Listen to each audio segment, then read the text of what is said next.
ఏదో కఠినమైన నిర్ణయాలు తీసుకోకపోతే దేశాన్ని కాపాడేవాడు ఎవడు లేడు. మోడీ అనేటటువంటి వ్యక్తి లేకపోతే జాతీయ భావం కొరవడినటువంటి ప్రభుత్వాలే సచ్చినాయి ఇదివరకు. చైనా వాడు ఫీల్ అవుతాడు, అమెరికా వాడు ఫీల్ అవుతాడు అని చెప్పేసి ఈశాన్య రాష్ట్రాలు పట్టించుకోకపోవడం, ఈశాన్య రాష్ట్రాలకి తగిన రవాణా సదుపాయాలు కల్పించకపోవడం, కాశ్మీర్ లాంటి చోట్లను వెనక్కి తగ్గి ఉండటం జరిగింది. ఇప్పుడు మోడీ లాంటోడు ఇవన్నీ మొండిగా చేసుకురాగలిగాడు కాబట్టి సాగింది. కానీ ఇప్పుడు దేశ ద్రోహులు కాదు, దేశ శత్రువులు వేసే వ్యూహాల మీద సీరియస్గా దృష్టి సారించాలి. చైనాకి పాకిస్తాన్ ఇచ్చిన పీఓకేలోని ప్లేస్ ఇంకా పూర్తిగా ఆచరణలోకి రాలేదు. అర్జెంటుగా పీఓకేని ఆక్రమించుకు తీరాల, అవసరమైతే అక్కడ అడ్డుపడేటటువంటి శక్తుల్ని అవతలకి తరమాల. లేదు అంటే కనుక అక్కడికి చైనా వచ్చి కూర్చుందంటే మనం వెళ్ళి స్వాధీనం చేసుకోవడం కష్టమవుతుంది భవిష్యత్తులో. అదే ఉద్దేశంతోనే పాకిస్తాన్ నాటకం ఆడుతుంది. నెంబర్ 1 గుర్తుపెట్టుకోవాల్సిన అంశం.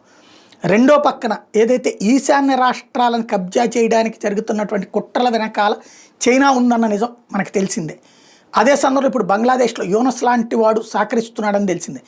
చిట్ట గ్యాంగ్ లాంటి చోట్లన ఇక్కడ మనకి ఈ 7 సిస్టర్ స్టేట్స్కి సంబంధించి ముక్క దగ్గరకు వచ్చేటు బంగ్లాదేశ్ టచ్ అయ్యేటటువంటి పార్ట్ దగ్గర ఉన్న ఆ చిన్న చికెన్ నెక్ పార్ట్ని ఎలాగైనా దెబ్బతీస్తే చాలు అనేటటువంటి కోణమే ఇప్పుడు యూనస్ ఉద్దేశం. యూనస్ రైట్ చేసిన కుట్ర కోణం, చైనాకి నేర్పుతున్నటువంటి కుట్ర కోణం.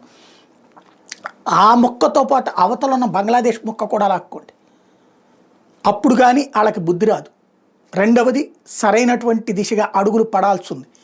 దేశాన్ని ముక్కలు చేయాలి, దేశాన్ని ఆక్రమించుకోవాలనుకుంటే ఒక భయం పుట్టాలి మన పొరుగులో ఉండి మనల్ని మోసం చేయాలనుకునే వాళ్ళకి. అలాంటి ఒక రోజు రాకపోతే ఎప్పటికప్పుడు ఇప్పుడు అమెరికా మీదకి ఎవడు డైరెక్ట్గా యుద్ధానికి పోతున్నాడు?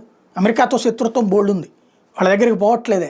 అలాంటి ఒక భయం మన పక్కనున్న పొరుగునున్న శత్రువులకి రావాల్సిన అవసరం ఉంది.